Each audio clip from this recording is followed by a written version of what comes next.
కీర్తనల గ్రంథము 33వ అధ్యాయము.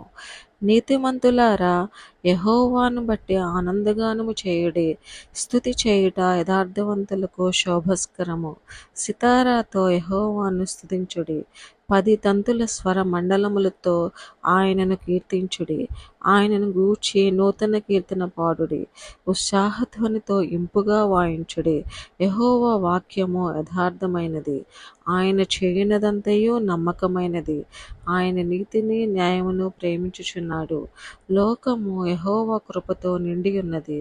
యెహోవా వాక్కు చేత ఆకాశములు కలిగెను. ఆయన నోటి ఊపిరి చేత వాటి సర్వ సమూహము కలిగెను. సముద్ర జలములను రాశిగా కూర్చువాడు ఆయనే.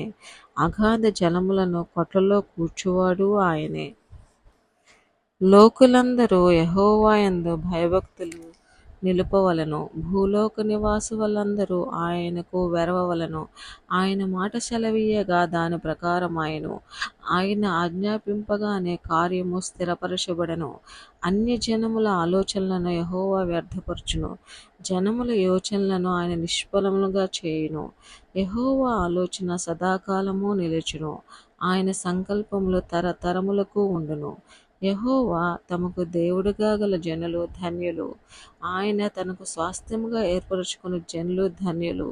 యెహోవా ఆకాశములో నుండి కనిపెట్టుచున్నాడు. ఆయన నరులందరినీ దృష్టించుచున్నాడు. తానున్న నివాస స్థలములో నుండి భూలోక నివాసులందరి వైపు ఆయన చూచుచున్నాడు. ఆయన వారందరి హృదయములను ఏకరీతిగా నిర్మించినవాడు. వారి క్రియలన్నీ విచారించువాడు, వారిని దర్శించువాడు. ఏ రాజును సేనా బలము చేత రక్షింపబడడు. ఏ వీరుడును అధిక బలము చేత తప్పించుకొనడు. రక్షించుటకు గుర్రము అక్కరకు రాదు. అది దాని విశేష బలము చేత మనుషులను తప్పింపజాలదు. వారి ప్రాణమును మరణము నుండి తప్పించుటకును, కరువులో వారిని సజీవులనుగా కాపాడుటకును యెహోవా దృష్టి ఆయన యందు భయభక్తులు గల వారి మీదను, ఆయన కృప కొరకు కనిపెట్టు వారి మీదను నిలుచున్నది. మనము యెహోవా పరిశుద్ధనామమందు నమ్మికయుంచి ఉన్నాము. ఆయనను బట్టి మన హృదయము సంతోషించుచున్నది.